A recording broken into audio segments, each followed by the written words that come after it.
So it seems that Apple's Scary Fast event actually ended up owning up to its name.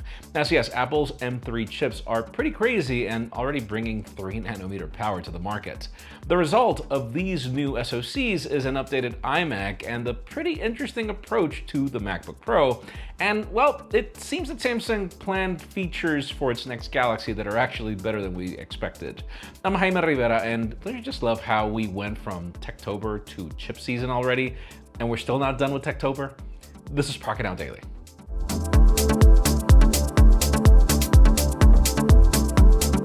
We are actually going to start today off with rumors, as the official news are coming later. We've got Samsung to start with, since we have details about the camera sensors that could be used for the Galaxy S24 Ultra and some of the features that could arrive, which is pretty interesting. Samsung recently unveiled the impressive capabilities of its ISOCELL 200-megapixel sensor with the obvious boost from the ISP on Qualcomm's new Snapdragon 8 Gen 3 chipset.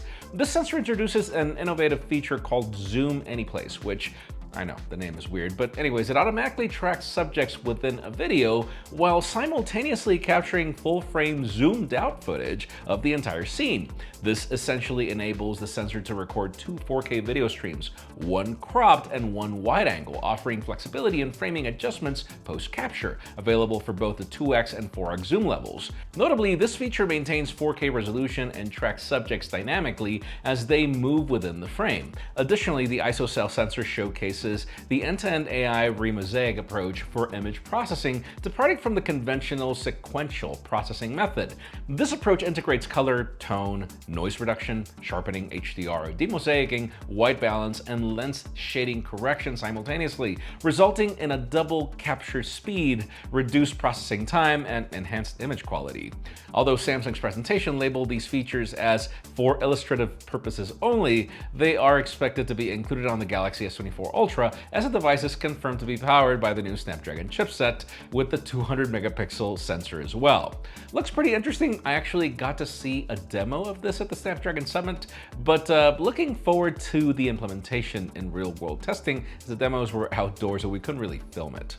Moving on, let's stick to cameras, but switch to Apple since, well, the iPhone 16 series continues to bring rumors. According to the reports, the upcoming iPhone 16 Pro models, set to debut next year, will undergo a significant transformation in their camera lens technology. The company is planning to incorporate more advanced glass-molded lenses, a move expected to result in a sleeker and lighter design, shorter lenses, and enhanced optical zoom capabilities. Here's the thing though, this upgraded glass technology will primarily be applied to the telephoto lens due to the intricate production process and limited manufacturing capabilities. Allegedly, Apple representatives recently visited Hoya, a prominent mold glass supplier known for its ability to produce numerous highly precise spherical glass molded lenses. This advanced technology is likely to come at a higher cost, potentially exerting price pressure on the iPhone 16 Pro models in the upcoming year.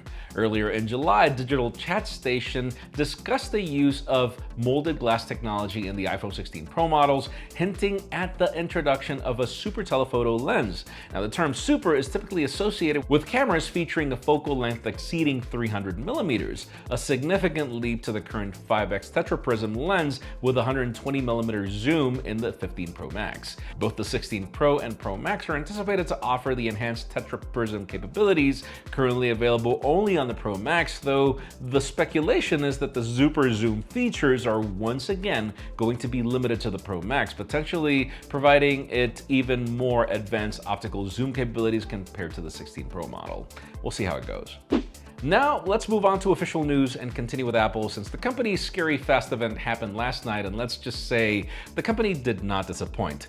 In addition to products, we got to see the company's new M3 series chips, consisting of the M3, M3 Pro, and M3 Max, all running on the latest 3nm architecture and boosting an impressive 80% performance improvement over the M1 chip. It seems the rumors of only Apple doing 3nm turned out to be true, and yeah, a ton of the comparisons are versus M1 by the way, but I get it. The competition still hasn't caught up with M1 anyways. Still, they're better than even M2 in these chips, introducing cutting-edge features like GPU dynamic caching, ensuring efficient resource allocation for smoother user experience, and then the fact that mesh shading and ray tracing capabilities enhance the M3 series for gaming and rendering, offering lifelike lighting and faster 3D processing. The M3 chip promises a 30% boost in performance compared to M1, with efficiency cores providing a 50% increase.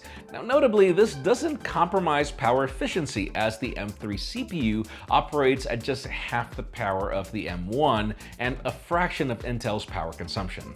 The M3 chip comes with an 8-core CPU and a 10-core GPU, while the M3 Pro offers a 12-core CPU and an 18-core GPU. The top-tier M3 Max boasts a 16-core CPU, a 40-core GPU, and supports an impressive 128 gigs of unified memory. The M3 and M3 Pro chips will be available shortly, while the M3 Max is arriving in November.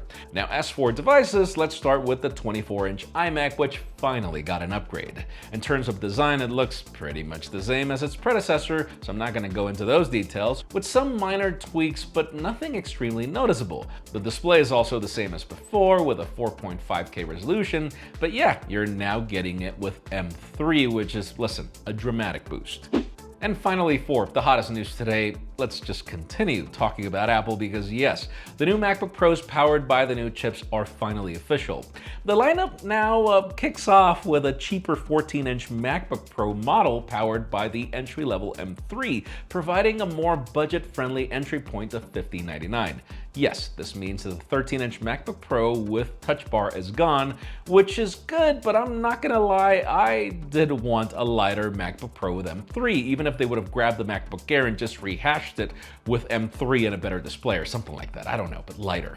Regardless, anything that's better than that old design. But alright, we also got the high-end configurations, featuring an M3 Pro and M3 Max variant, which can be acquired in both 14 and 16-inch sizes.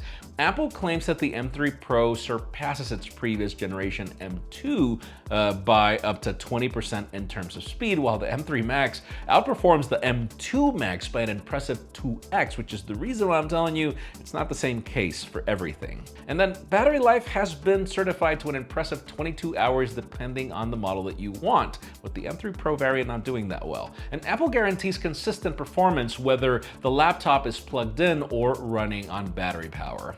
Visually, the laptops retain their familiar chassis and external design, with the main difference being a new color option if you go M3 Pro or M3 Max. Apple is dubbing this color Space Black, and the company claims a new process to manufacture it to reduce fingerprint smudges.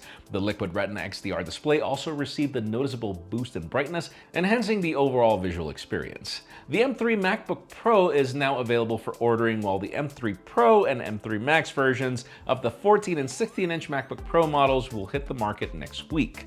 In today's question, let us know, what was your favorite announcement with Apple's Scary Fast event? Because first of all, apologies, it took me a while to figure out how to say all this, because M3, M3 Pro, M3 Max, they're just hard to pronounce sequentially. But anyways, I'm excited for a 14-inch M3 Max, which brings a dramatic boost in a lot of the things that I care about. Yeah, I would have loved to have the option for an M3 lighter MacBook, which I guess means you'll have to just wait for the MacBook Air later at some point to bring that chip, but I'm pretty excited. I love how we get announcements from one company when it comes to chips, and then comes Apple with like, hold my beer, but that's just me. Leave us a comment down below. We'd love to know your opinion. Friends, again, if you want to get the news earlier, follow us on PocketNow.com and subscribe to our channel for more videos like this one. You can also follow us on social media, as our extended coverage happens on Instagram, and follow me on my personal handles to see me state the obvious about the season. Please give this video a thumbs up if you like what you saw. I'm Jaime Rivera. Thanks so much for watching. We'll see you tomorrow.